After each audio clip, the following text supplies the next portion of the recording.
हमारी गजल है तो सबुर तुम्हारा, तुम्हारे बिना बिना जीना गवारा।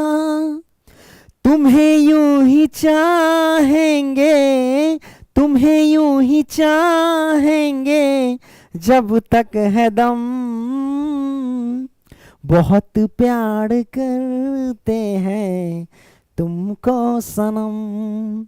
नमस्कार साथियों, मैं पंकज यादव। कैसे हो आप सभी? मैं उम्मीद करता हूं कि आप लोग अच्छे होंगे और अच्छे से स्टडी आप लोग कर रहे होंगे। इस वीडियो में मैं क्या बताने वाला हूं जरा पीछे देख लीजिए। और देखो ना भाई, कहा इधर देख तो मेरे भाई यहाँ पे देख सकते हो क्या है, ये कुछ लिखा हुआ है, कोई नहीं शायद मैं वीडियो बना रहा था ना तो कुछ प्रॉब्लम हो गई थी तो इसलिए लिखा रह गया। ठीक है, तो मेरे भाई क्या बताने वाला हूं इस वीडियो में? तो इस वीडियो में मैं आपको बताने वाला हूं एनसीईआरटी क्लास 10th मैथ का अध्याय 11, जिसका नाम क्या है, वृत्तों से संबंधित क्षेत्रफल। अब ये जो हमारे पास चैप्टर है, इस चैप्टर का हम लेकर के आए हैं इंट्रोडक्शन पार्ट। मतलब ये रहेगा इंट्रोडक्शन वीडियो, जिसमें हम बेसिक कंसेप्ट को एकदम रापची के स्टाइल में क्लियर करेंगे। गोर हाथ उसको तोड़ेंगे। जब इस सब का गोर हाथ तोड़ देंगे, मतलब परिधि, क्षेत्रफल, चाप, त्रिज्याखंड, वृत्तखंड, ये सब समझ लेंगे। बेसिक है ये सब। जब ये समझ लेंगे तो जब हम प्रश्नावली को हम सॉल्व करेंगे 11.1 को, तो एकदम दनादन बनेगा, ठकाठक बनेगा है ना। एकदम चुटकी बजाओगे बन जाओगे मेरे भाई। ठीक है, तो आइए शुरू करते हैं। और मैं आपको बता दूं कि ये जो हमारे पास है न्यू एनसीईआरटी बुक के अकॉर्डिंग मैं आपको पढ़ा रहा हूं। ठीक है, शुरू करें। चलिए शुरू करते हैं प्रभु राम का नाम लेकर के, है ना। तो मेरे भाई सबसे पहले सर्कल के बारे में समझेंगे। सर्कल क्या है, यानी ये हमारे पास वृत्त है। जैसे कि हमने यहाँ पे एक सर्कल लिया, ये वृत्त है। सबको पता है कि बीच में हमारे पास सेंटर होता है, मतलब ये केंद्र होता है। तो इसको आप लिख सकते हैं, ये हमारे पास क्या है, तो केंद्र है। क्या है? केंद्र है। अब परिधि किसे कहते हैं मेरे भाई? तो ये जो आप राउंड राउंड देख रहे हैं ना, ऊपर से ये घूम रहा है, इसी को परिधि कहते हैं। जैसे कि इस पर मैं चला दूं, ये हमारे पास जो लाइन खींच रहे हैं, ये क्या है, ये परिधि है। वृत्त की क्या है मेरे भाई? यही परिधि है ना। तो मैं इसको लिख देता हूं, ये हमारे पास क्या है, वृत्त की परिधि है। परिधि, है ना मेरे भाई। वृत्त की परिधि का एक अनुपात होता है। जैसे आपको कहे कि वृत्त की परिधि क्या होती है, तो आप क्या ज्ञात करेंगे? तो इसका हम निर्माण करना सीखते हैं। जैसे कि मैं लिखूंगा यहाँ पे वृत्त की परिधि। क्या है भाई? वृत्त की परिधि। वृत्त की परिधि, परिधि, है ना। तो वृत्त की परिधि का एक रेशियो होता है। क्या होता है? रेशियो। रेशियो हमारे पास होता है क्या, परिधि बटा व्यास। क्या होता है? अरे रे सॉरी, है ना। क्या होता है मेरे भाई? यहां पे लिख लो परिधि बटा व्यास। परिधि, परिधि बटा में व्यास, है ना। और ये किसके बराबर होता है मेरे भाई? तो पाई के बराबर होता है। इस बात को ध्यान रखना। अब इसके नीचे एक छिपा रहता है, इससे मल्टीप्लाई करो तो ये हमारे पास परिधि ही आएगा, है ना। और जब इसको मल्टीप्लाई करेंगे व्यास से पाई में, तो हमारे पास लिख सकते हैं व्यास गुने में पाई। हमने लिख दिया। वहीं हम बात करें मेरे भाई, ये परिधि है तो परिधि लिखो ना, तो मैंने यहाँ पे परिधि लिखा। अब मेरे भाई ध्यान देना, ध्यान क्या दोगे? जैसे कि ये परिधि है, व्यास क्या होता है? त्रिज्या का दुगुना होता है। जैसे कि यहाँ से यहाँ तक ये हमारे पास केंद्र और परिधि के बीच की दूरी को क्या कहते हैं? त्रिज्या कहते हैं। ये भी आप लिख लो। केंद्र और परिधि के बीच की दूरी को क्या कहते हैं मेरे भाई? तो त्रिज्या कहते हैं। ये आप कंसेप्ट याद रखना, त्रिज्या कहते हैं। अब इस केंद्र से इस परिधि की दूरी, तो ये दो त्रिज्या है, दो त्रिज्या मिलकर के क्या बना? व्यास बना। क्या बना? व्यास बना। तो व्यास जो होता है दो त्रिज्या के बराबर होता है, मतलब व्यास त्रिज्या के दुगुना होता है, यानी 2r कह सकते हैं। तो 2r गुने पाई कह सकते हैं मेरे भाई। परिधि बराबर क्या हो जाएगा? तो परिधि बराबर हो जाएगा, इसको ढंग से लिखो तो 2 पाई r हो जाएगा। मतलब वृत्त की परिधि का सूत्र हमारे पास होता है 2 पाई r। अब मेरे भाई इसमें हम समझेंगे क्या, पाई का कंसेप्ट थोड़ा समझ लेते हैं, है ना। पाई के कंसेप्ट में बच्चा मार खाता रहता है ना। इसको लिए हैं लड़का से कहेगा सर जी कहीं भी शुरू हो जाते हैं, मस्ती करने लगते हैं, है ना चलो कोई बात नहीं है। हाँ, तो मेरे भाई मैं आपको समझा रहा था, क्या क्या समझा रहा था? हाँ, पाई के बारे में। देखो मेरे भाई, सब जानते हैं कि पाई का मान क्या होता है? 22/7 होता है, वो भी भिन्न में। भिन्न में 22/7 होता है। दशमलव में यानी पॉइंट में अगर आप कहोगे तो 3.14 होता है, अगर डिग्री में कहोगे तो 180 डिग्री होता है पाई का मान। इस बात को ध्यान रखना है ना। तो मेरे भाई ये जो पाई है और ये 22/7 है, वास्तव में समझो कि 22/7 वास्तव में क्या है, ये हमारे पास परिमेय संख्या है, लेकिन ये ढलोलवा जो देख रहे हैं ये पाई, ये बकलोलवा है, ये अपरिमेय संख्या है। आप कहोगे कैसे? देखो मेरे भाई, जब 7 से अगर मतलब 7 से अगर 22 में भाग दोगे ना तो 3.14 समथिंग तक जाता रहता है, आगे भी है, तो वो मैं लिख देता हूं यहां पे। जैसे कि अगर आप पाई को यानी 7 से अगर भाग दोगे 22 में, है ना, तो 3.14 समथिंग कुछ आता है, 159 ऐसे करके जाता है। मैं यहां पे लिख दूं 3.14159 ऐसे कुछ करके ये जाता है। और हाँ, याद रखना कि अगर इसको पूर्ण रूप से काटोगे ना, मतलब इसको अगर भाग दोगे 7 से 22 में भाग दोगे, तो एक समय ऐसा आएगा कि वो रिपीट होने लगता है। क्या होता है मेरे भाई? वो रिपीट होने लगता है, इस बात को ध्यान रखना। क्या होता है? वो रिपीट होने लगता है। और याद रखना, जो रिपीट होने लगता है उसके ऊपर बार लगा देते हैं, और जब बार लगा देते हैं तो दुनिया की किसी भी संख्या के ऊपर अगर बार लगा होता है तो वो परिमेय संख्या होती है, इस बात को ध्यान रखना।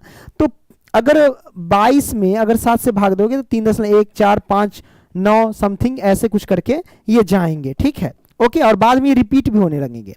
लेकिन ये पाई का मान जो है, अगर इसको रखोगे तो पाई का मान अभी तक निकलते हैं। गणितज्ञ बेचारा मर गया, है ना, सुपर कंप्यूटर भी फेल हो गया, लेकिन पाई का मान अभी तक निकलते हैं, है ना, समझ रहे हो? ये कभी रिपीट नहीं होता है, पाई का मान कभी रिपीट नहीं हो रहा है ना, ये निकलता जा रहा है, निकलता जा रहा है, इसलिए ये अपरिमेय संख्या है। कुछ पॉइंट मैं आपको लिख देता हूं, आप कहोगे ना कि सर पाई का मान 22/7 क्यों ले लिया, है ना, कारण क्या था? जब जानते हैं कि पाई एक अपरिमेय संख्या है, आई छेछरा जो है, मतलब ये 22/7 जो है ये परिमेय संख्या है, आखिरकार क्यों है ना, और दोनों बराबर कर देते हैं। कभी तो हम जानते हैं कि परिमेय और अपरिमेय के बराबर नहीं होता है, लेकिन फिर भी गणितज्ञों ने दे दिया मान, है ना। उसके पीछे क्या रीजन है वो मैं आपको बताता हूं। जैसे कि अगर पाई का मान रखेंगे तो 3.142 समथिंग ऐसे करके जाता है, ठीक है। अब देखो, दोनों पाई का मान 22/7 क्यों लिया या 3.14 क्यों लिया, इसके पीछे रीजन है। गणितज्ञों ने कहा कि पाई का मान अगर कोई वैल्यू नहीं देंगे तो मेंसुरेशन में बच्चा को बड़ा तकलीफ होगा, है ना। तो उसने देखा कि पाई का मान जो है दशमलव के बाद 2 अंक मिल रहा है। पाई का मान जो है इधर दशमलव के बाद 1/4, इधर भी दशमलव के बाद 1/4 है, तो 2 अंक मिल रहा है दशमलव के बाद, इसलिए कहा कि चलो दे दो मेरे भाई पाई की वैल्यू 22/7 यानी 3 दशमलव, या फिर यूं कह लो कि 3.14 दे दो, है ना। तो इसने दे दिया और बच्चा से कहा कि जाओ मेंसुरेशन में धजिया उड़ाओ, है ना। इसलिए तो आपने समझा कि पाई एक अपरिमेय संख्या है और 22/7 एक परिमेय संख्या है। क्यों परिमेय संख्या है और ये क्यों अपरिमेय संख्या है ना, या फिर यूं कह लो कि इसका मान क्यों रखा गया है, क्योंकि दशमलव के बाद 2 अंक मैच कर रहे हैं इसलिए रखा गया है। तो आपने इसको देख लिया, कौन दिक्कत नहीं ना दिक्कत। तो इस वीडियो में मतलब अभी इस पेज में आपने क्या समझा? वृत्त की परिधि के बारे में समझा, केंद्र के बारे में, त्रिज्या के बारे में, व्यास के बारे में, है ना, कौन दिक्कत नहीं, और पाई के बारे में। अब हम क्या करेंगे, अब हम आगे बढ़ेंगे। तो आपने परिधि के बारे में समझा मेरे भाई। अब क्षेत्रफल क्या होता है, जैसे कि अगर कोई कहे कि वृत्त का क्षेत्रफल क्या होता है मेरे भाई, जैसे ए ससुरा बहुत मार मारेंगे, मस्ती मजाक हमारा से नहीं करिए रे बउआ, नहीं तो बहुत हम धोएंगे। देखो मेरे भाई, क्षेत्रफल, जैसे कि मैं रूम में वीडियो बना रहा हूँ, क्षेत्रफल को समझो। बच्चा क्षेत्रफल समझता नहीं, क्षेत्रफल क्या है सर जी बताइए ना, पीट देंगे। अभी देखो क्षेत्रफल कैसे होता है। जैसे कि अगर कोई रूम है, रूम खाली है, उसमें कोई सामान रख रहे हैं, तो कहाँ रख रहे हैं? क्षेत्रफल में रख रहे हैं, है ना। मतलब अगर खाली है तो वो क्षेत्रफल, जैसे कि हमारे पास वृत्त है ना, इसमें कोई सामान रख रहे हैं तो हम क्षेत्रफल में रख रहे हैं। क्या रख रहे हैं? क्षेत्रफल में रख रहे हैं। जैसे रूम है खाली है, उसमें कोई भी सामान रख रहे हैं, लैपटॉप जो भी है, फन्ना चीना सब, है ना। तो जितना क्षेत्रफल है उस हिसाब से रख रहे हैं सामान, है कि नहीं। क्षेत्रफल कम रहेगा तो कम सामान रखेंगे, है ना, एडजस्ट होना चाहिए। और जब फुल हो जाएगा तो उसमें आयतन भर जाएगा, वजन सब आ जाएगा, है ना। तो क्षेत्रफल मतलब जगह खाली होना चाहिए, स्पेस खाली होना चाहिए, वही सब क्षेत्रफल होता है। तो मेरे भाई वृत्त का क्षेत्रफल पूछा जा रहा है, तो वृत्त का क्षेत्रफल और ये बीच में जो ये सब है यही क्षेत्रफल होता है। तो वृत्त का क्षेत्रफल क्या होता है मेरे भाई, याद रखना पाई आर स्क्वायर होता है, इस बात को ध्यान रखना। वृत्त का क्षेत्रफल क्या होता है? पाई आर स्क्वायर होता है, ये हमारे पास सूत्र है, इसको ध्यान रखना। क्लियर, ये आपने देख लिया। अब हम समझेंगे वृत्त के परिधि के बारे में। ये तो क्षेत्रफल हमने समझ लिया, वृत्त की परिधि समझते हैं। मेरे भाई वृत्त की परिधि क्या है? ये क्षेत्रफल है, वृत्त का क्षेत्रफल बराबर, राइट। अब देखो मेरे भाई, वृत्त की परिधि को अगर समझना है ना, वृत्त के परिधि, जैसा कि हम पिछले बता दिए थे, सब जानते हैं कि वृत्त की परिधि क्या होता है मेरे भाई, 2 पाई r होता है। सब जानते हैं वृत्त की ये परिधि है, परिधि है ना, परिधि मतलब इस लाइन में ये सारे के सारे ये वृत्त की परिधि है, ठीक है। लेकिन अगर आपसे पूछ दिया जाए कि वृत्त की परिधि तो ये हो, ये है ना, मतलब ये है वृत्त की परिधि 2 पाई r, लेकिन अगर कहे कि अर्धवृत्त की परिधि बताइए, तो अर्धवृत्त मतलब आधा, तो वो क्या करता है लड़का सब, ये वृत्त की परिधि 2 पाई r है, कहे कि अर्धवृत्त की परिधि, तो बट्टा में 2 कर देता है, इसका काट देता है, कहता रहता है पाई r, मुंह कूच देंगे। कहां से करे पाई r?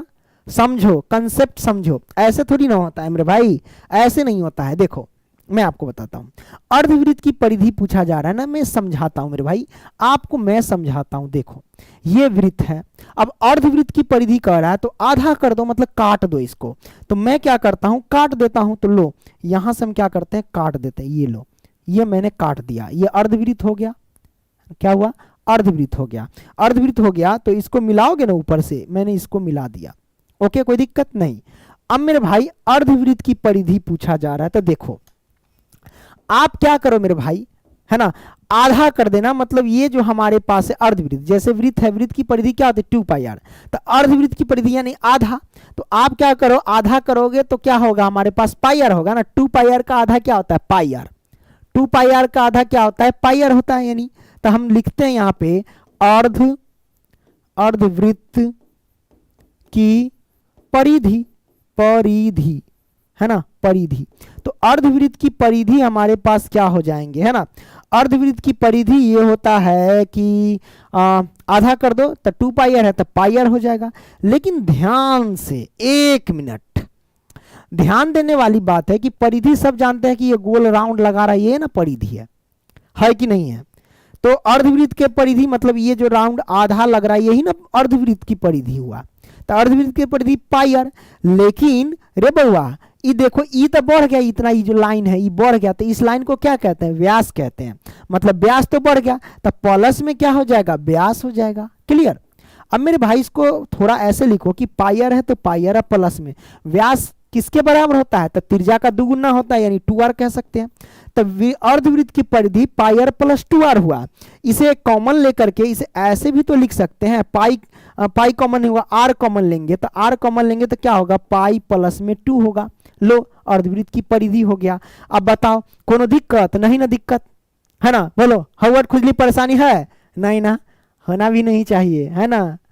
लो रखिया से टप के जैसे कती है रे, है ना, याद है ना, आप गाना से याद रखेंगे तब गाएंगे, एकदम मजा, माहौल बदल देंगे, है ना। रुको, है ना। हाँ अब क्या बताने वाले भाई, मैंने क्या बताना, अर्धवृत्त की परिधि मैंने बता दिया, है ना, वृत्त की परिधि बता दिया। अब हम आपको बताएंगे त्रिज्यखंड के बारे में या फिर चाप के बारे में। सबसे पहले हम समझ लेंगे ना भाई चाप के बारे में, वो समझ लेंगे ना तो वो बढ़िया रहेगा, है ना। 3 चीज और समझना है। ठंडा लग रहा है, ठंडी का मौसम आ रहा है ना, एसी चालू है। चलो चाप के बारे में चलते कि चाप की लंबाई क्या होती है। ओके, चापा चापा, है ना। चलो मेरे भाई बच्चा से समझ गया कि सर जी गाना कौन गाने वाले थे, है ना। चापत चापत चाचा जान, ये ना गाना है रे। ठीक है कोई नहीं, लाइफ में है तो मस्ती करते रहना, कुछ नहीं है दुनिया में, ठीक है मेरे भाई। देखो ई है वृत्त, आई बीच में होगा केंद्र, ई रहल केंद्र। अब आई केंद्र में आपको चाप पूछा जा रहा है कि चाप की लंबाई कहे ज्ञात करने के लिए, तो यहां से इसको चाप लगा दो, यहां से इसको चाप लगा दो, मतलब ये त्रिज्या खींचे, चाप क्या लगाए, इस केंद्र से इस परिधि तक एक त्रिज्या, इस परिधि केंद्र से इस परिधि तक एक त्रिज्या, इस बीच में जो बचा यही चाप है। तो ये हमारे पास क्या है, ये चाप हुआ, ये हमारे पास क्या चाप है। अब याद रखना ये जो चाप होगा ना ये लघु चाप होगा, लघु चाप होगा, है ना, इस बात को ध्यान, ये लघु चाप। ऊपर जो बच गया ये जो चाप देख रहे हैं इसको रेड कलर से कर देते हैं, ये भी तो एक चाप है ना। तो ये चाप जो बचा वो क्या बचा, तो ई बच गया दीर्घ चाप, इसको कहते हैं दीर्घ चाप, मतलब बड़का चाप, चाप, है ना। ये आपने देख लिया। अब मेरे भाई ये सब कुछ देख लिया, तो आपसे पूछा जाए बीच में, ये देखो ये बीच में जो बनता है ना, ये कोण यानी थीटा रहता है, ये थीटा रहता है, इस बात को ध्यान रखना। अगर पूरा घुमा देंगे यहां से यहां तक तो 360 डिग्री का कोण। वृत्त के केंद्र पर कितना डिग्री का कोण होता है, तो 360 डिग्री का कोण होता है। ये भी ऑब्जेक्टिव है, लिख लेना बढ़िया से, समझ में आ जाए बात। कौन फोन कर रहा है? 26 लास्ट में है ना भैया, बाद में उठाएंगे, अभी थोड़ा रेस्ट करो, ठीक है। ये आपने समझ लिया, कोई दिक्कत नहीं? दिक्कत मेरे भाई। अब मेरे भाई चाप की लंबाई पूछे, तो चाप की लंबाई क्या बोलेंगे, ये आप ध्यान रखना है, ठीक है। चलो, चाप की लंबाई है ना, क्या कहना, थीटा बटे में 360 डिग्री लिखना और गुने में 2 पाई आर लिखना, ये चाप की लंबाई होती है। तो आपने देखा कि ये लघु चाप है और ये दीर्घ चाप है। मेरे भाई लघु चाप कहे या दीर्घ चाप कहे, दोनों कंडीशन में आप चाप की लंबाई का सूत्र यही लिखेंगे, थीटा बटे 360 डिग्री और गुने 2 पाई आर। क्लियर? ये आपको लिखना है तो लिखना है, कोनो दिक्कत नहीं? दिक्कत। ये आपने लिख दिया। अब मेरे भाई लघु चाप कहे या दीर्घ चाप कहे, दोनों कंडीशन में ये लिखना है। अब मैं यहां पे बता देता हूं कि आपको पता कैसे चलेगा कि ये लघु चाप है या दीर्घ चाप है ना। तो याद रखना कि अगर थीटा का मान ऐसे समझो कि 180 डिग्री से कम है तो वो हो जाएगा लघु चाप, और 180 डिग्री से ज्यादा है तो वो हो जाएगा दीर्घ चाप, है ना। बउआ रे बाद में उठबो, है ना, खूब फोन कर रहा है, लगता है देख रहा है हमरा ना कि सर जी फोन उठा लो फोन उठा लो है कि नहीं। चलो कोई नहीं। तो ये आपने देख लिया, 180 डिग्री से अगर ऊपर का है तो वो रहेगा दीर्घ चाप, और 180 डिग्री से नीचे का कोण है तो वो रहेगा लघु चाप। नीचे 180 डिग्री से नीचे का होना चाहिए, और ये रहेगा ऊपर का, इससे ऊपर का, ठीक है। चलिए, दीर्घ चाप लघु चाप आपने समझ लिया मेरे भाई, चाप के बारे में समझा। अब चाप के बारे में समझते समझते ये पता चलता है कि एगो दूगो लड़का सब जो होता है ना, लतखोर होता है, मतलब बढ़िया होता है, थोड़ा सा उसको पता नहीं रहता है ना। लतखोर कहते था तो लोग गुस्सा आता है कि ऐसी मजाक में बोलते रहते। देखो मेरे भाई देखो, आप सोच रहे होंगे कि चाप की लंबाई सर ये आप लिखे, हमने तो ये याद नहीं किया। अच्छी बात है, नहीं याद किया, इसको ऐसे भी लिख सकते हैं कि थीटा बट्टे में 360 डिग्री कर दीजिए। नहीं, 60 डिग्री का है, अरे 2 से इसको काट सकते हैं 360 डिग्री को, तो 180 दुना कट जाएगा, तो 2 से 180 दुना कट जाएगा, तो थीटा बट्टे में 180 डिग्री लिख सकते हैं और पाई आर लिख सकते हैं। ये भी तो कह सकते हैं चाप की लंबाई थीटा बट्टे 180 पाई आर। कोई दिक्कत नहीं? दिक्कत मेरे भाई। ये आपने समझ लिया चाप के बारे में। अब हम समझेंगे किसके बारे में, तो त्रिज्यखंड के बारे में। किसके बारे में भाई? त्रिज्यखंड के बारे में। तो आइए त्रिज्यखंड के बारे में समझ लेते हैं। लो, त्रिज्यखंड के लिए आप क्या करो, एक सर्कल बना लो। हेलो हेलो, सब कुछ बढ़िया है ना? हाँ, तो एक सर्कल बना लीजिए। ई रहल हमारा सर्कल, तो ई रहल सर्कल, बीच में होत केंद्र। बुआ जी ये है केंद्र। केंद्र से परिधि की दूरी को हम त्रिज्या कहते हैं। केंद्र से परिधि की दूरी को क्या कहते हैं? त्रिज्या कहते हैं। 2 त्रिज्याओं से घिरे हुए क्षेत्रफल को, यही हमारे पास क्या हो जाएगा, तो त्रिज्यखंड हो गया। ये छोटा त्रिज्यखंड और ऊपर जो है वो बड़का त्रिज्यखंड, है ना। ये छोटका त्रिज्यखंड और ऊपर जो है बड़ा त्रिज्यखंड, मतलब ई हमारे पास हो जाएगा लघु त्रिज्यखंड। लघु त्रिज्यखंड, है ना। ई हमारे पास है दीर्घ त्रिज्यखंड। दीर्घ त्रिज्यखंड, त्रिज्यखंड खंड तो दीर्घ त्रिज्यखंड समझ लिए, लघु त्रिज्यखंड समझ लिए, कोई दिक्कत नहीं। अब इसका भाई क्षेत्रफल कोई पूछे कि भाई त्रिज्यखंड का क्षेत्रफल क्या होता है, तब आप क्या बताएंगे, है ना। तो आइए हम आपको बताते हैं मेरे भाई, त्रिज्यखंड का क्षेत्रफल का है, लघु त्रिज्यखंड का है या दीर्घ त्रिज्यखंड का है, एक को फॉर्मूला यूज करना है, वो हम आपको बताते हैं, है ना। तो लिखो त्रिज्यखंड, त्रिज्यखंड का क्षेत्रफल, है ना। क्या लिखना? थीटा बटे में 360 डिग्री आगुने में पाई आर स्क्वायर लिखना। यही हमारे पास क्या है, तो त्रिज्यखंड का क्षेत्रफल है। कोई दिक्कत नहीं? दिक्कत मेरे भाई। ओके, तो लघु का दीर्घ का दोनों में ये आपको लगा देना है, थीटा का मान जो भी दिया है वो आराम से पुट कर देने का, ठीक है। तो ये हमारे पास, अरे होई भाई भूख भाग करित रलूड़ी हम देख ले लियो ला। अब एक हम लॉक कर देते हैं भूख भाग को, focus lock, cameraman focus lock करो, है ना। पंकज सर आ गए हैं पढ़ाने के लिए। तो ये भी आपने समझ लिया मेरे भाई। अब तिर्यक खंड के बारे में समझा, अब मैं आपको बताऊंगा वृत्त की जीवा के बारे में। इससे एक ऑब्जेक्टिव क्लियर हो जाएंगे, फिर उसके बाद वृत्त खंड के बारे में मैं आपको बताऊंगा, ठीक है। तो ज्यादा कुछ हवट खुजली परेशानी नहीं ना होगा, और होना भी नहीं चाहिए। लो आराम आराम से मेरे भाई, जैसे कि ये सर्कल है, अब ये सर्कल है, अगर कोई कहे वृत्त की जीवा खींचिए तो यहां से आप खींच सकते हो। ये हमारे पास वृत्त की जीवा है, ये भी हमारे पास वृत्त की जीवा है, ये भी हमारे पास वृत्त की जीवा है। एक समय ऐसा आएगा जो वृत्त की जीवा खींच रहे हो वो व्यास के बराबर हो जाएगा, है ना। क्या हो जाएगा, व्यास के बराबर हो जाएगा। ये सब वृत्त की जीवा है। और याद रखना क्वेश्चन ऐसे बनता है कि वृत्त की, है ना, सबसे बड़ी जीवा को क्या कहते हैं। जैसा कि ये सब जीवा, ये भी जीवा, ये भी जीवा, हम जीवा क्या करता है, वृत्त को दो टुकड़ा कर देता है, दो खंड में बांट देता है। तो जो वृत्त की जीवा होती है ना, क्वेश्चन ऐसे पूछता है कि वृत्त की सबसे बड़ी जीवा को क्या कहते हैं, तो व्यास कहते हैं। ये जो व्यास है वृत्त की सबसे बड़ी जीवा होती है ना, जीवा, सबसे बड़ी जीवा, सबसे बड़ी जीवा सबसे बड़ी होती है कौन, तो व्यास। क्लियर, कोई दिक्कत नहीं दिया। ऑब्जेक्टिव क्वेश्चन आता है, ये मैंने आपको क्लियर कर दिया और बेहतरीन तरीके से समझा दिया। वो इन्हीं का है देखते जानता है, यानी डिस्प्ले लागल है आ कैमरा इन्हीं देखेंगे तो कैमरा में दिखाई देगा, तो हम अपन चेहरा इन्हीं नहीं देख पाते हैं, है तो डिस्प्ले लागल है, देखते कि कैसन लग रहा है ना।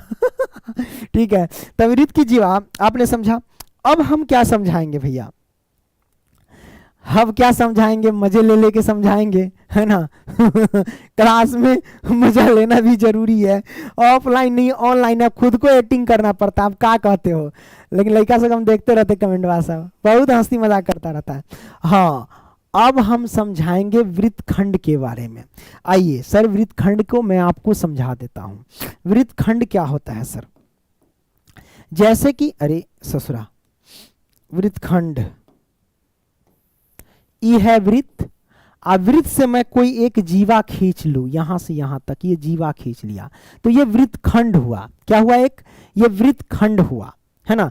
यहाँ पे दो वृत्त खंड है कि यहाँ पे ये जो भाग देख रहे यही वृत्त खंड हुआ मेरे भाई, और ऊपर ये बड़का वृत्त खंड। तो जो छोटका वृत्त खंड है इसको कहते हैं लघु वृत्त खंड, और जो बड़का वृत्त खंड है उसको कहते हैं दीर्घ वृत्त खंड। तो ये वृत्त खंड हुआ, आपने समझ लिया। लेकिन इस पे क्वेश्चन सब आते हैं कि लघु वृत्त खंड का क्षेत्रफल ज्ञात कीजिए या दीर्घ वृत्त खंड का क्षेत्रफल ज्ञात कीजिए, वो आपको पता होना चाहिए।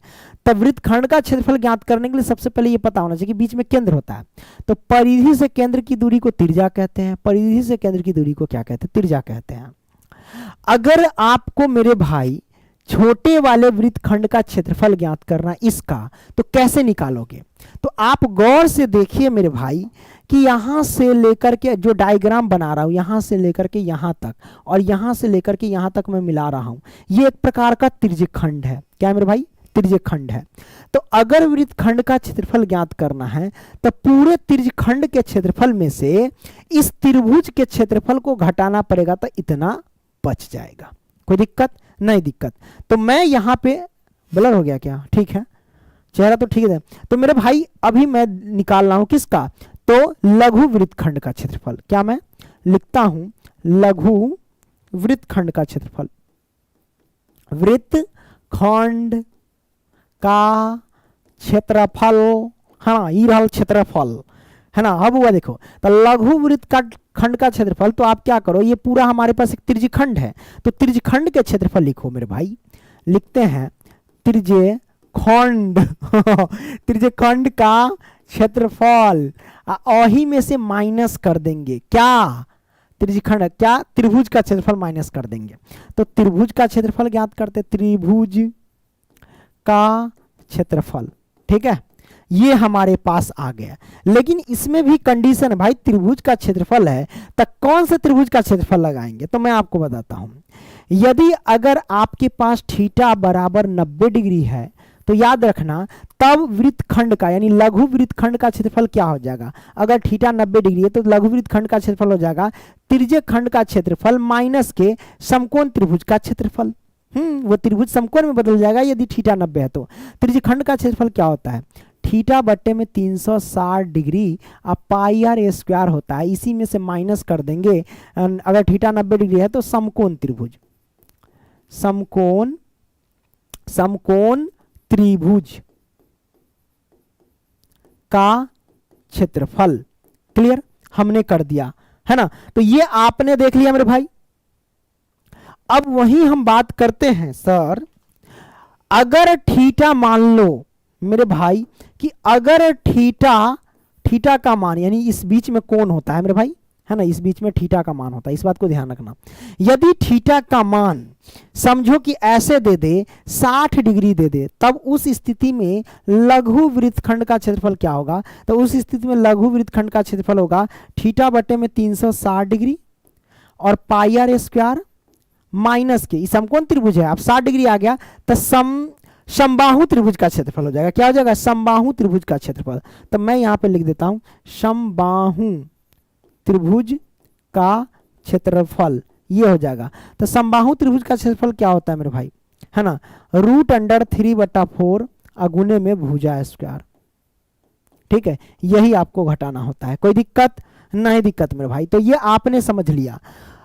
अगर आपके मन में ये आएगा सर जी कोई ऐसा जुगाड़ नहीं है कि थीटा कितनो मान देले रहे आ एक गो सूत्र लगाएं आ क्वेश्चन सॉल्व हो जाए, तब वह ओकरो जुगाड़ है। हाँ, ओकर जुगाड़ का है। देखो, अगर थीटा 90 डिग्री हो या 60 डिग्री हो या कितना भी डिग्री हो, तो लघु वृत्तखंड का एक गो सूत्र आपको लगाना है, उस पर फिट करेंगे तो ये दोनों की जरूरत नहीं पड़ेगा। ये दोनों बता दिए समझाने के लिए।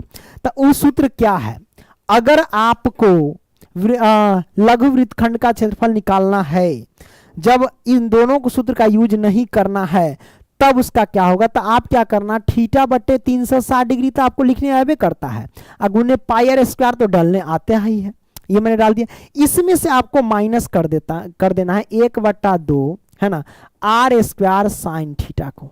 बस यही हमारे पास सूत्र है, 1/2 r square sine theta. Clear, यही फॉर्मूला आपको यूज कर लेना है, कोई दिक्कत नहीं, दिक्कत। तो लघु वृत्तखंड का क्षेत्रफल तो आपने देख लिया।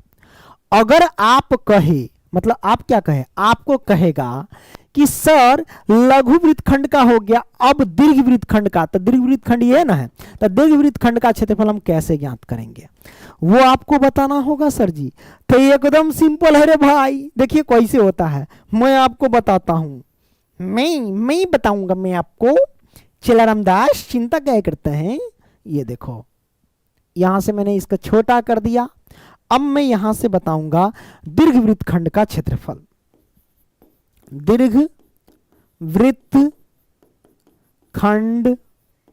का क्षेत्रफल। तो मेरे भाई दीर्घ वृत्तखंड का क्षेत्रफल आप कैसे निकाल सकते हो, है ना, वो पता होना चाहिए।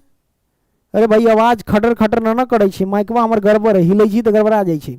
दीर्घ वृत्तखंड का क्षेत्रफल अगर आपको निकालना है तो पूरे वृत्त के क्षेत्रफल में से इतना घटा दो, ये जो है ना, ये जो है वो आप घटा दो। मतलब पूरे वृत्त के क्षेत्रफल में से बस आपको क्या करना है, लघु वृत्तखंड का क्षेत्रफल घटा देना है। तो पूरे वृत्त का क्षेत्रफल क्या होता है, वृत्त का क्षेत्रफल पाई आर स्क्वायर। इसमें से आपको घटा देना है किसको, लघु वृत्तखंड का क्षेत्रफल। तो लघु वृत्तखंड का क्षेत्रफल थीटा बटे 360 डिग्री पाई आर स्क्वायर, अब माइनस के 1/2 आर स्क्वायर साइन थीटा। रे बउआ हई देखो ए, तो ये हमारे पास आइल दीर्घ वृत्तखंड का क्षेत्रफल।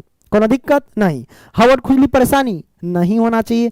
तो मतलब लगभग हम सारे चीज आपको बता दिए, अब कुछ बचा नहीं है, है ना। तो मेरे भाई सब कुछ बता दिए हैं। तो तू लोग ऐसे ही कंटिन्यू देखो क्लास को और मजा लेते रहो, है ना। हमारे साथ क्लास में पढ़ाने में पढ़ाई के साथ मस्ती होना चाहिए, ठीक है। एकदम सीरियस हमको अच्छा नहीं लगता है। ओके, मिलते हैं अगली वीडियो में, तब तक के लिए bye, take care, love you, जय हिंद, जय भारत।